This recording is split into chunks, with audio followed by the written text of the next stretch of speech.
I'm so tired. I'm tired of living my life at levels that are less than my best. I'm tired of allowing my history to define my destiny. My past to determine my future, my pain to limit my purpose, my hurt to hinder my hope, and my decisions to lock doors. I'm so sick.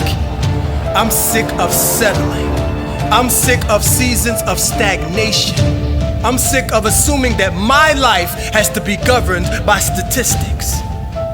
I'm sick of being imprisoned by others' expectations. I'm sick and tired of being sick and tired. I'm sick of safe. I'm so ready. I'm ready for a change. I'm ready for a shift. I'm ready to break barriers.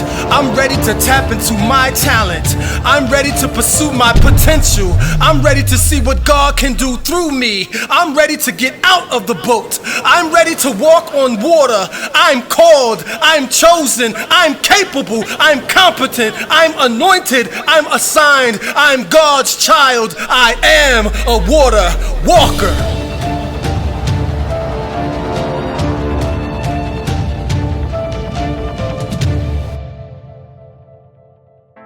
What's up, everybody? Dharius Daniels here, lead pastor of Change Church, and we're about to take you into the auditorium of Change Church, where you are about to see a message from a series we did called Water Walkers. I think the series is self-explanatory, and I hope it adds tremendous value to your life. I'm going to get you right into the sanctuary of Change Church, but before I do, speaking of Change Church right now has a couple of locations in New Jersey and an extension site in Los Angeles, but we're launching a church in Orlando, Florida. That's right, starting January 2019, I'll be in New Jersey speaking on Sundays during the day, but I'll be in Orlando, Florida speaking on Sundays at night. Don't miss it. We want you to stay in the loop about what God is doing. So there's an email address that's on the screen right now. If you want more information about that, would you email us? We'll be glad to get right back to you, give you all the information that you need. I know you didn't come to this channel for that, but thank you for hearing me out for a few moments. Enjoy this message. I hope your faith is strengthened to become a water walker. Matthew 14:28. We pick up in the middle of a conversation. Peter says, "Lord, if it's you, tell me to come to the water." "Come," he said. Then Peter got down out of the boat, beginning to sink, and cried out, "Lord, save me." Well, in the reading of God's word here, we don't do the touch your neighbor thing here a lot. And that's just because I've been in church so much. I'm tired of that. It's, can I hear an amen? It's like, can I tell your neighbor, then high five your neighbor, then bear hug your neighbor, then put your arm around your neighbor, put your neighbor in the chokehold. You know, high five 75 people. Brother, I'm sorry, 75, that's too many. I can't do that. So we aren't going to do that. But I want you to say this just so that everybody can hear you this morning. It's our declaration. It's the topic of this teaching. Say, don't just sit there. I want to talk about that today. Don't just sit there. Family, this series that we embarked upon several weeks ago is a series that is really exploring a principle that I've affectionately entitled the principle of exception. Someone say, I am an exception. This principle simply suggests that what happens or what has not happened with others does not dictate and determine what can happen for you.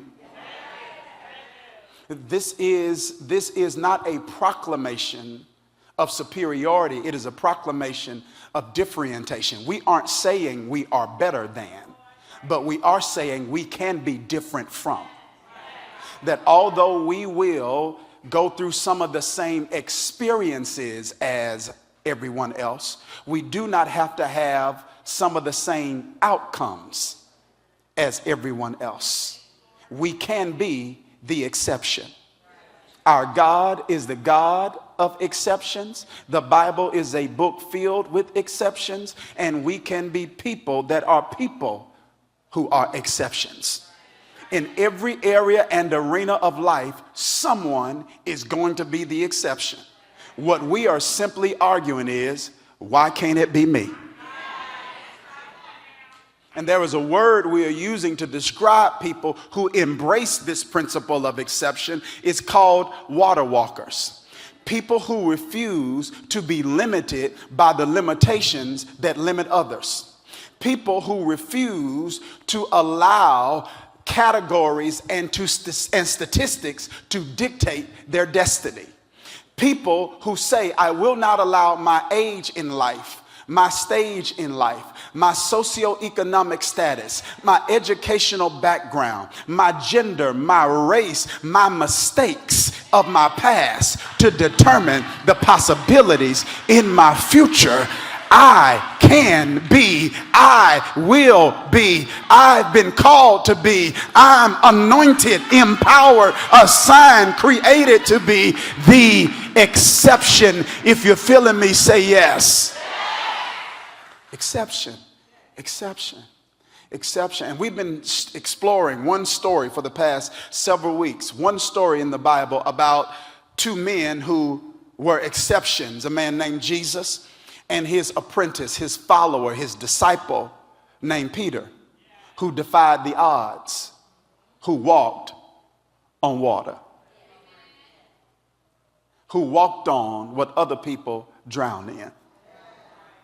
And today, as we further explore what they can teach us about being the exception, I don't want to focus our attention today on the two people who walked on the water. I want to focus on the rest of the group that stayed in the boat. Did you hear what I just said?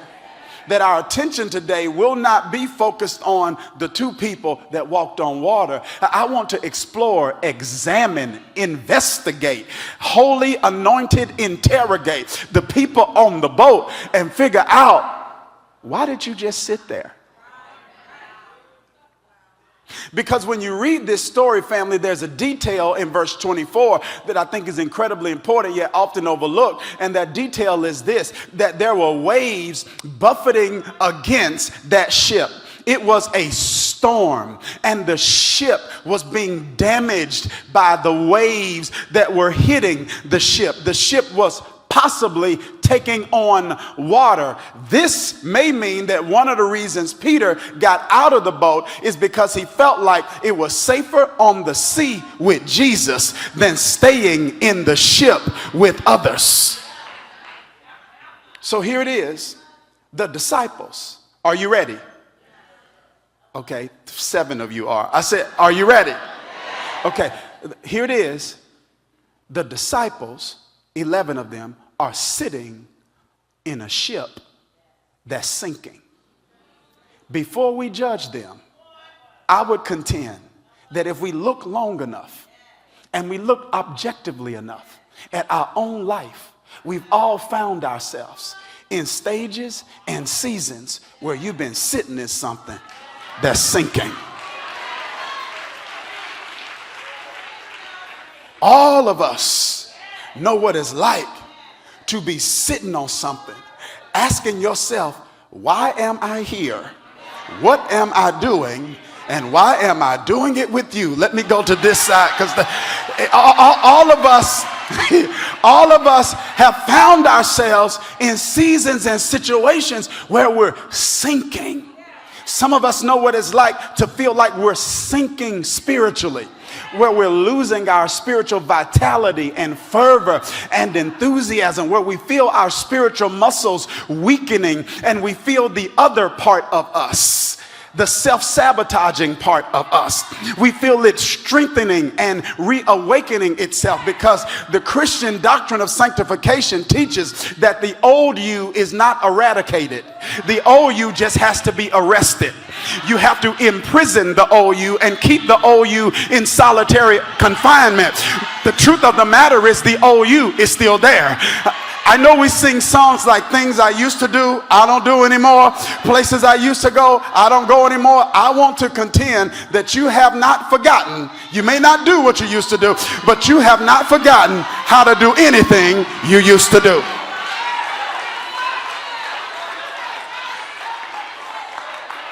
And Paul says, I die daily. It means that I have to take the power of the Spirit and use the power of the Spirit to keep at bay, to keep under arrest that old self-sabotaging nature. And even when it is out of reach to act, that old nature is not out of reach to speak. They still talk to you. Come on, church. The old you still talks to the new you. As a matter of fact, I'm going to see which side is honest. As a matter of fact, some of us are honest enough to say, the old me spoke to me this week.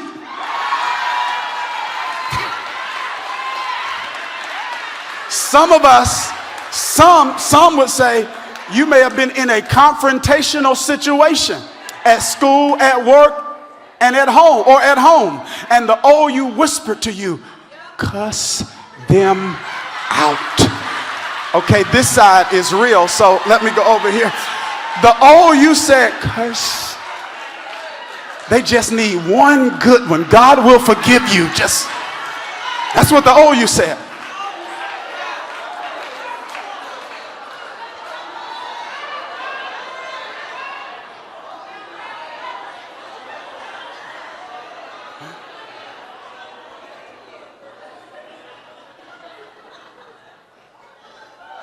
Could be sinking spiritually. Feel yourself losing a grip on your best self. Feel the worst of you getting the best of you. And we've just sat there at times sinking. We can be sinking emotionally. We can feel ourselves losing ourselves. And bad times start turning into bad days. Then bad days start turning into bad weeks. Then bad weeks start turning into bad months. And bad months start turning into bad years.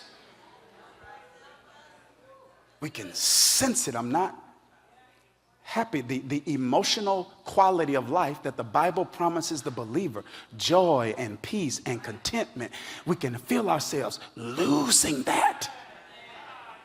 And just sit there sinking, waiting on the lifeguard to come and fix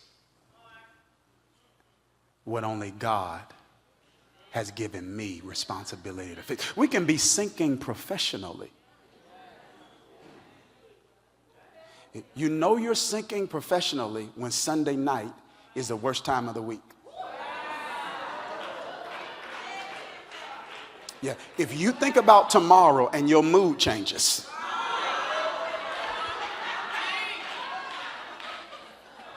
Did you hear me, family? If you're thinking about work tomorrow and your mood changes. Think about this. We only have 168 hours in a week. For many of us, between 30 and 50 of those hours, some as high as 56, we're sleeping.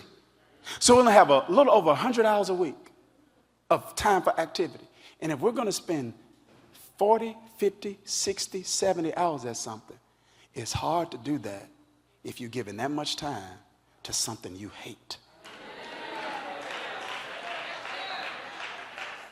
You mean you're going to... I understand there are seasons. There are seasons where we have to do what the Apostle Paul did. The Apostle Paul was a leader, but yet there was a season he had to make tents because there are times you have to do what you have to do until you're able to do what you want to do. But it is a difference to go through those kinds of seasons than for that to be your life. You mean I have to spend every day for the rest of my life doing something that's taking life out of me? Sinking. Let's not judge the disciples because we've all found ourselves sitting in something that was sinking. And the question that I want to try to ask is, why did they just sit there? I don't want to make any judgment on their motives because we shouldn't judge people's activity if we do not understand their history. Shouldn't be judgment at all. But here it is, family. Here it is. I don't know, but maybe maybe it's worth exploring, because maybe some of the reasons that they sat in something that was sinking is some of the reasons we sit in something that was sinking. We need to explore this. Maybe, number one, maybe they sat because of exposure.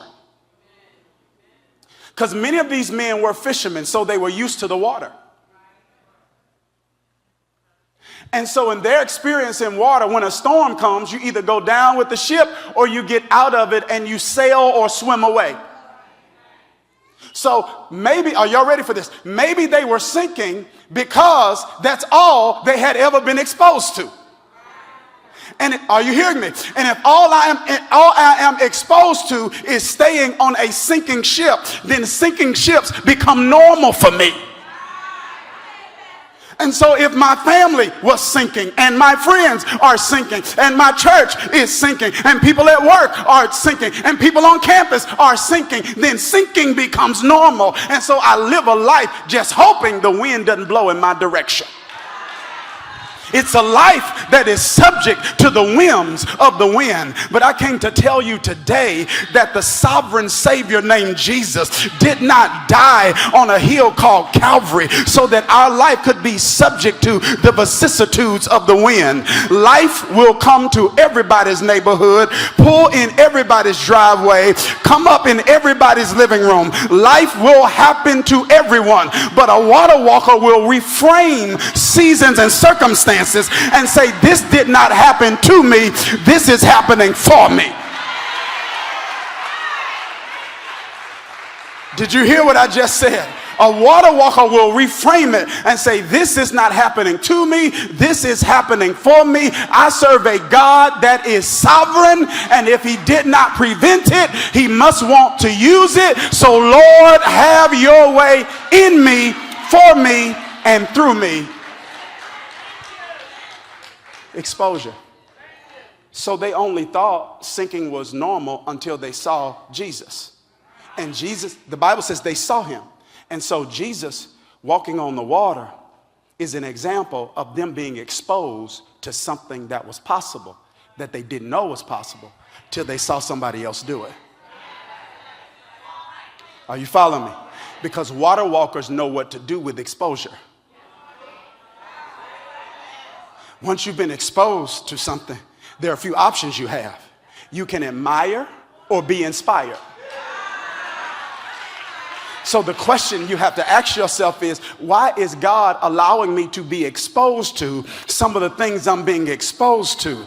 God is not exposing me to certain things simply to show me what's not possible. He's not showing me certain things to show me what I can't have. He's showing me certain things to show me what I can have if I'll have the courage to step out of the boat and step onto the water. Exposure is intended to ignite in us an appetite for more. But when you don't know what to do with exposure, you end up becoming jealous of something God wants to use to inspire you.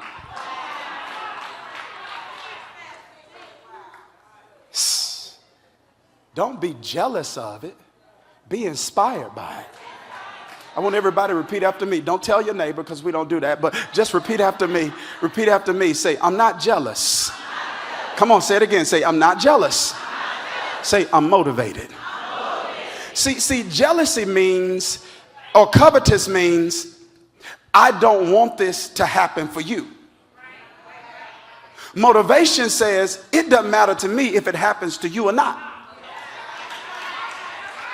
As a matter of fact, if you're a healthy believer, you'll say, I want this to happen to you. I'm going to celebrate that this happens to you. Motivation says, though, but you just motivated me to make something happen for me.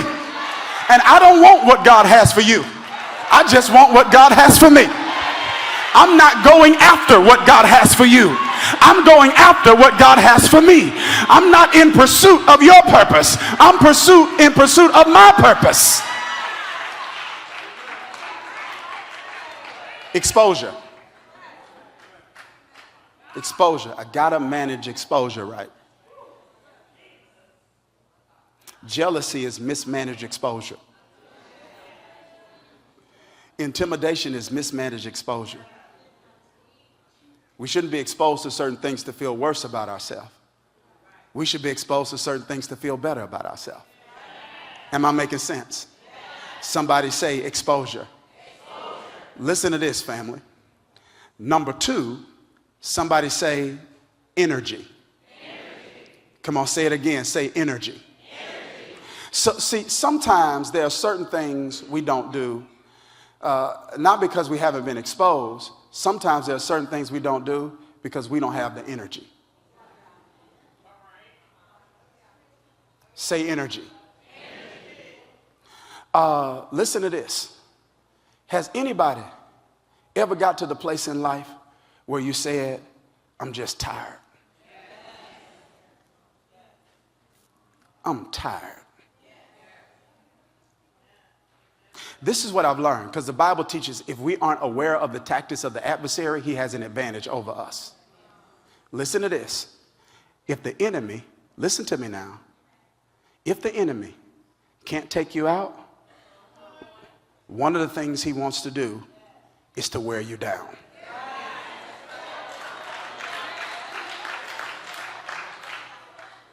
He wants to wear you down. Somebody say, I'm tired. Say it again. Somebody say, I'm tired. Come on, say it again. Say, I'm tired. Number 2, energy. Say it again. Say energy. One more time. Say energy. Number 3, maybe it wasn't energy. Y'all ready for this? Okay. Number 3, maybe it was excuses. There's something I read in a book by Dr. Henry Cloud called Learned Helplessness. Do you know that some helplessness can be learned? I'm going to say that again. Do you know that some helplessness can be learned? That there are things that you may believe are possible, that you stop, watch this, that you may have believed were possible, that you stop believing are possible because somebody told you they weren't possible, but they're telling you that it's not possible for you, not based on what can happen with you, but they're telling you what's not possible for you based off of what did or did not happen for someone else.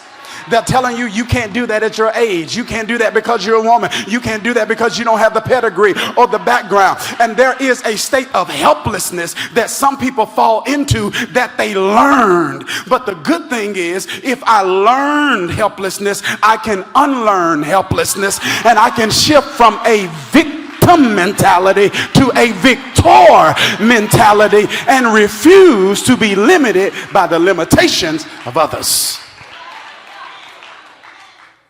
Are you here, family? And so when you look at all 3 of those possibilities, you can ask yourself, if those are the fruit, then what is the root?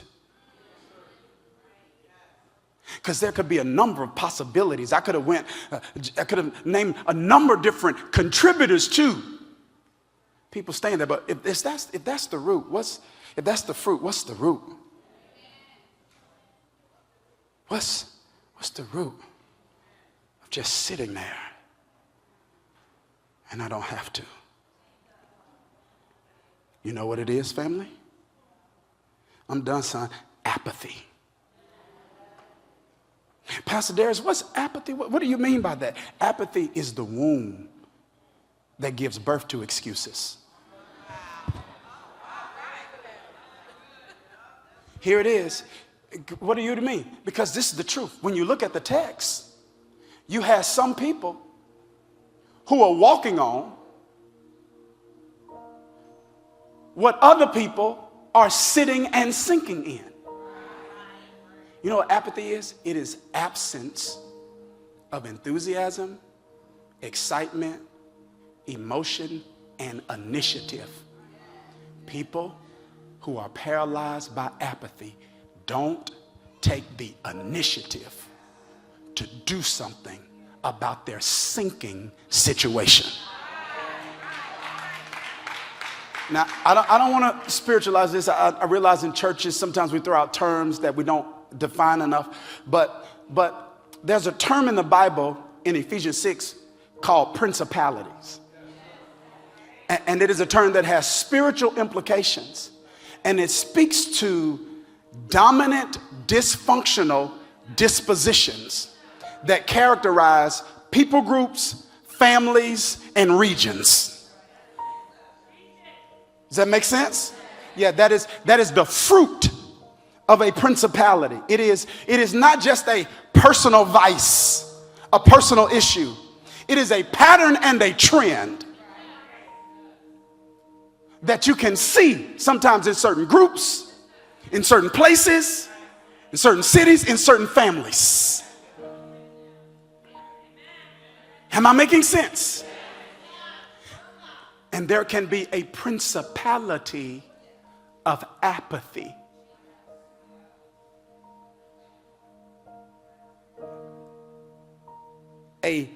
Some of us would call it a spirit, others would call an attitude that is pervasive in a family, in a city, in a people group, that must be overthrown for us to see. The exception says, I see the pattern in my family, but that doesn't have to be me.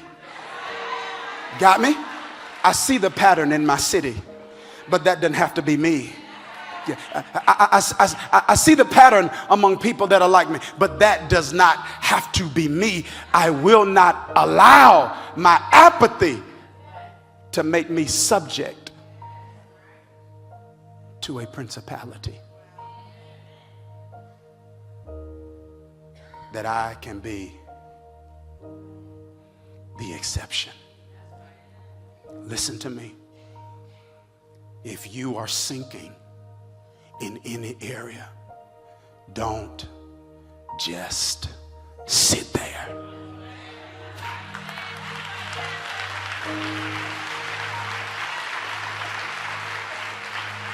Because if you sit there, you are allowing apathy to rob you of what you need to be a water walker.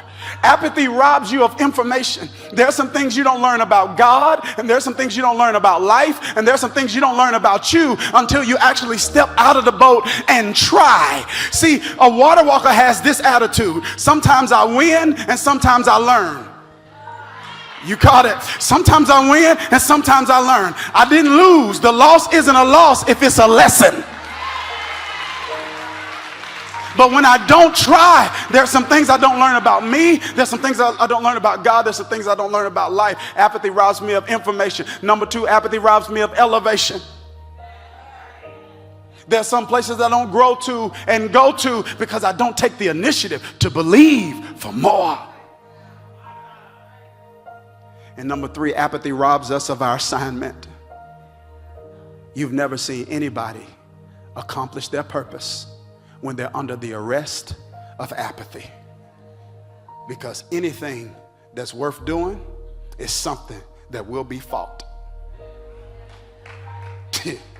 Whatever, did you hear me? Whenever you're trying to carry out your assignment, it will be hard. You will run into obstacles. You will run into unexpected inconveniences that if you are arrested with apathy, you will not overcome. And people are depending on you to get out of the boat. Did you hear me? When we're staying in the boat, we need to realize somebody's depending on me to get out of here. Somebody's depending on me to be to them what Jesus was to the disciples. To be an example of what's possible. Here it is. Are you hearing me? Because whenever you don't have what you needed in life, it's because God is calling you to be that. Did you hear me? And some of us are waiting on something to come in our life that's never going to come. God says that's not coming to you, but I'm calling you to be what you wish you had. That's your assignment.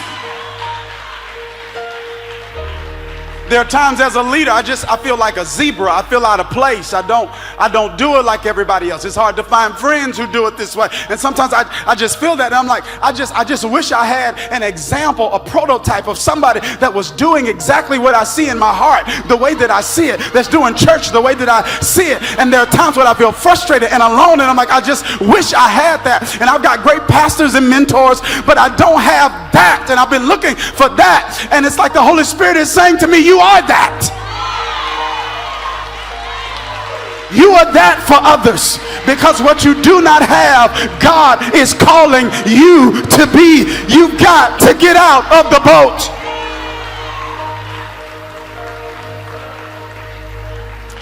So today, as I close and as I pray, I want to pray for those of us who in some area you might be sinking. And I'm telling you, you can't sit there. And I want to pray specifically for those of you who may be sinking because you run out of energy. You tired. Like you know, there's something, and we're going to talk about this in November. There's something called faith fatigue, where even your faith get tired. You come to church and somebody's like, believe. You're like, I've been believing. And you're out of energy. But this is more than a church. This is a corner. You know, in boxing rings, in boxing matches, people fight for an allotted period of time, and then they go back to the corner. And when they go back to the corner, they get worked on. They get massaged. They get water. They get their wounds tended to. And they have a trainer that's in their ear saying, you got this in you.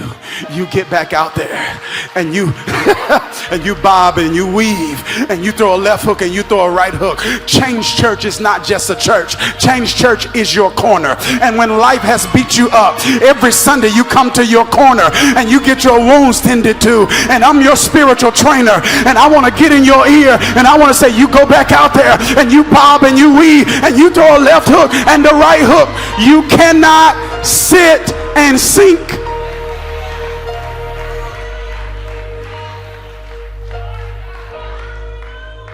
Think about this.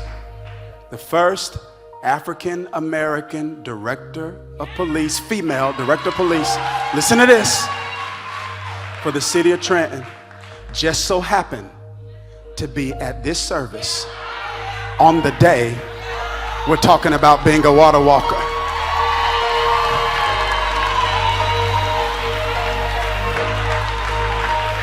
God is trying to show you and me what's possible if you believe that all things are possible. Somebody shout, I am a water walker.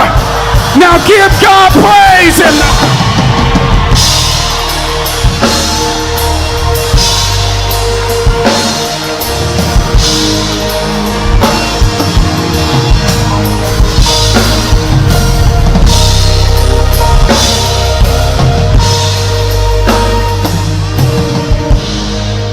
So, Father, your word says those that wait upon you will renew our strength.